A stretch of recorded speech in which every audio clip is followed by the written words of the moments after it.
Are the Toronto Maple Leafs on the verge of a game-changing acquisition? As the team grapples with key injuries to some of their star forwards, whispers from the trade market suggest they might be eyeing talent from a familiar rival. Could a shrewd move bolster their lineup just in time for a playoff push? Stick around as we dive into the latest buzz, and don't forget to hit that subscribe button and give us a like to stay in the loop with all things Maple Leafs. The Toronto Maple Leafs are in a bit of a bind right now, folks.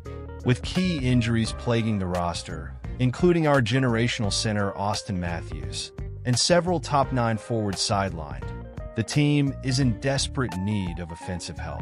We're talking about significant absences here. Matthews is just starting to skate again after weeks on the shelf, while Matthew Knies is day-to-day.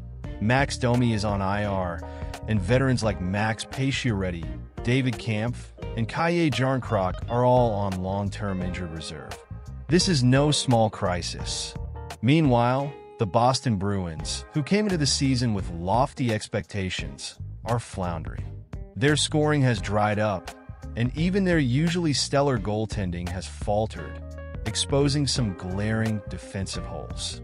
With the recent dismissal of coach Jim Montgomery, the Bruins may be looking to offload some of their prized assets. This is where the Maple Leafs come into play. Historically, we've struggled with depth due to our superstar forwards commanding hefty salaries. But now we have an opportunity to potentially snag some solid talent from our rivals. Let's talk about Trent Frederic. He's in the final year of a 2-year, $2.3 million deal and has established himself as a gritty third-line player with a knack for generating scoring chances. With strong underlying numbers, he's been at or above 50% in expected goals for percentage for the past 4 seasons. Frederic could be a valuable addition to our lineup. Imagine him as a more impactful version of Ryan Reeves. At 6 feet 3 inches and 220 pounds, he brings size and physicality, with almost 300 penalty minutes to his name. Acquiring Frederic wouldn't come cheap. I'd estimate a second-round pick in 2025 or a similar prospect might be necessary. Then there's Morgan Geekie. After a breakout season last year, he's had a slow start this season, but his underlying stats tell a different story. He leads the Bruins in high-danger scoring chances and has been excellent defensively. His PDO suggests he's simply been unlucky, and I believe that he could bounce back in a new environment. A third-round pick might just do it to acquire him, and I think that's a risk worth taking. Now, if we look deeper into Boston's roster, there's Justin Brazeau. He's been surprisingly effective, leading the Bruins in expected goals for percentage. At 6 feet 6 inches and 227 pounds, he has the physicality we crave for our bottom 6. I think he could be had for a mid-round pick, which is a reasonable price for someone who could bolster our fourth line and add some much-needed size. Cole Koepke is another name to consider. He had a quiet start to his career, but has shown potential this season. His underlying stats are solid, and given that he's still finding his footing, the acquisition cost would likely be low. We could probably snag him for a mid-round pick as well, which would be a smart move. The reality for the Bruins is tough. Their window for championship contention may have closed. They've had a fantastic decade, but with the current state of their roster, it's hard to see them making a deep playoff run this year.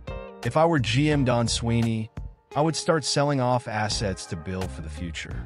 Conversely, the Maple Leafs are sitting pretty at the top of the Atlantic Division, and now is the time to evaluate options to fill the gaps in our lineup.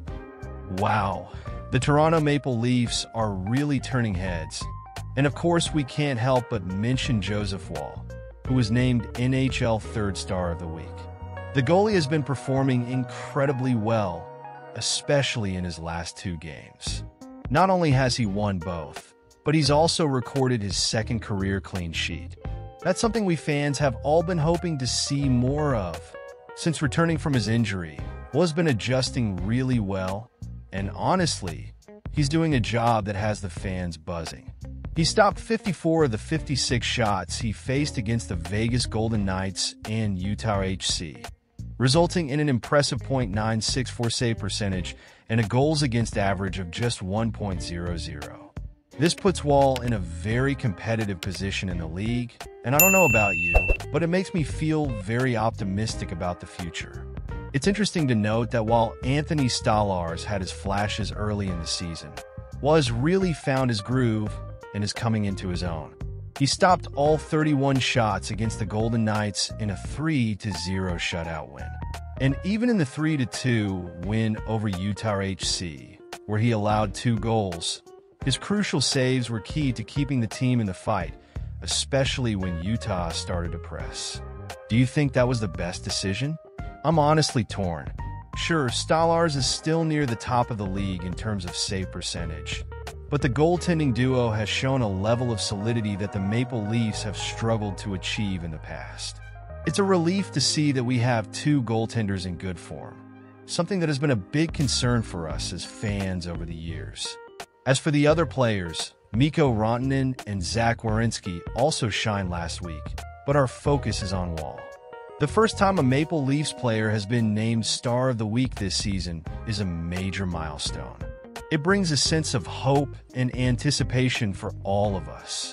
How do you feel about that? Are we finally seeing the signs of consistency we've been longing for? Looking ahead, it's hard not to feel excited. Wall is near the top of the league with a 2.00 goals against average and a .921 save percentage, with a 5.20 record. That's something that could really impact our playoff chances. After all, a good goalie is crucial to any championship run. I'd like to hear your thoughts. Is Wall the goalie of the future for the Leafs? Or do you think we should explore other options? I want to hear your thoughts below. What are your expectations for the team this season? Do you feel like we're on the right track, or are there still issues that need to be addressed? And remember, if you're enjoying the content, please like, share, and subscribe to the channel so you don't miss any essential Maple Leafs updates. Don't forget to hit the bell to get all the latest news.